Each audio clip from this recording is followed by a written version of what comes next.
Radio Classique, l'invité de l'économie.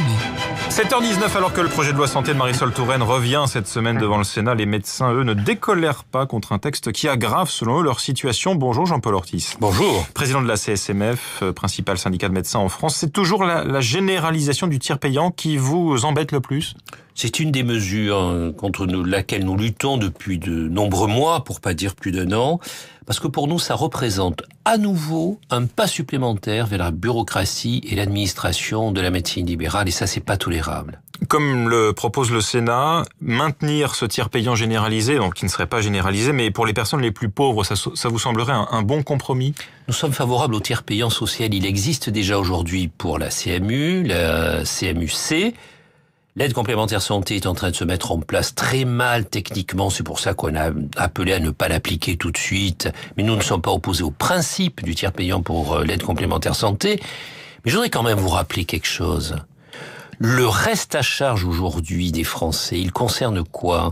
C'est pas les 23 € de consultation chez le médecin généraliste, c'est l'optique, le dentaire et l'audioprothèse. Voilà le vrai problème de l'accès aux soins en France.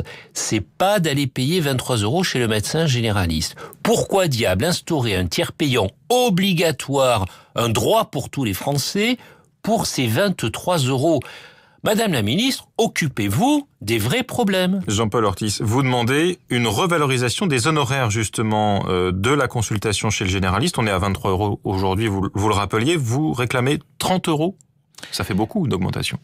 C'est pas un problème de chiffres. Aujourd'hui, la consultation chez le médecin généraliste et chez le médecin spécialiste est devenue de plus en plus longue, de plus en plus complexe. Pourquoi ?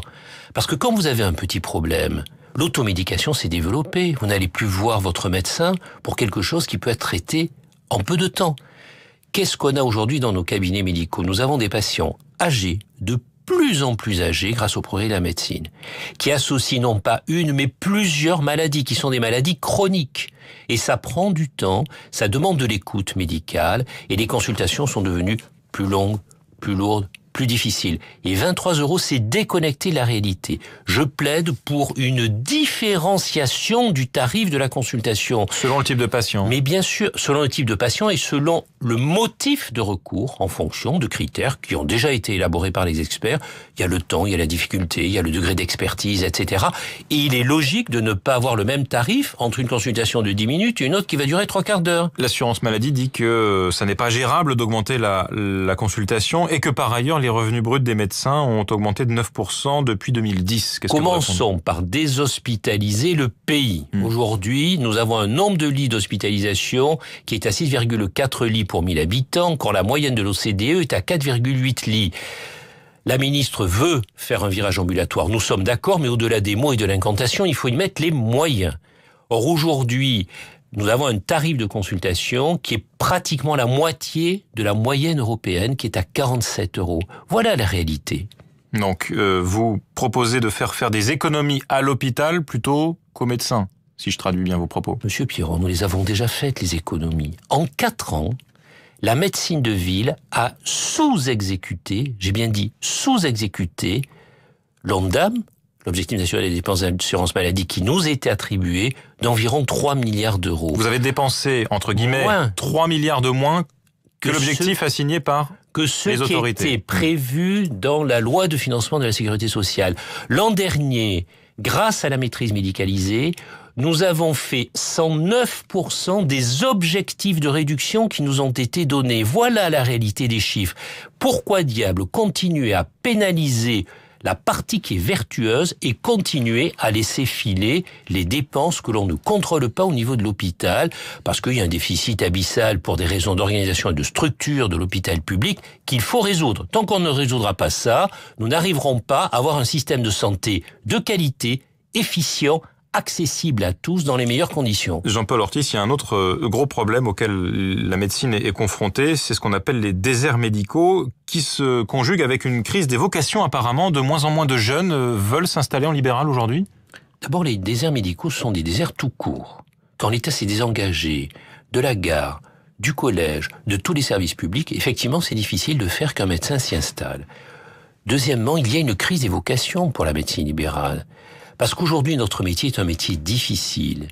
qui nécessite un investissement de temps qui est très important. Un médecin, ça travaille 55 heures par semaine. C'est pas l'ambiance générale dans la société. Et je vous ai rappelé les tarifs de la consultation aujourd'hui qui ne correspondent pas à l'engagement professionnel de ces médecins qui mettent en gros une dizaine d'années après le bac pour obtenir leur qualification professionnelle. Actuellement, on est autour de 12% des jeunes médecins, lorsqu'ils s'inscrivent au Conseil de l'Ordre, qui s'installent en libéral. 5 ans après, on est à 40%.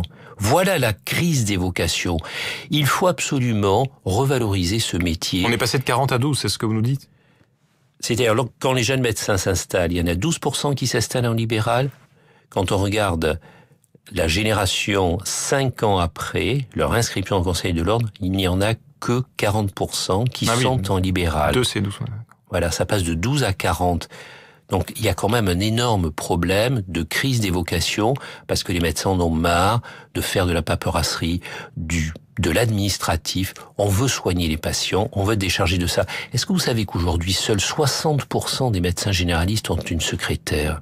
Vous vous rendez compte, l'état dans lequel on travaille? C'est le médecin généraliste qui ouvre la porte, répond au téléphone, bref, fait de la paperasserie qu'on pourrait tout à fait déléguer à quelqu'un d'autre et se consacrer aux soins, se consacrer à nos patients qui en ont besoin. Merci Jean-Paul Ortiz d'avoir été avec nous ce matin. Président de la CSMF, le principal syndicat de médecins, invité de l'économie ce matin de Radio Classique. Bonne journée. Bonne journée.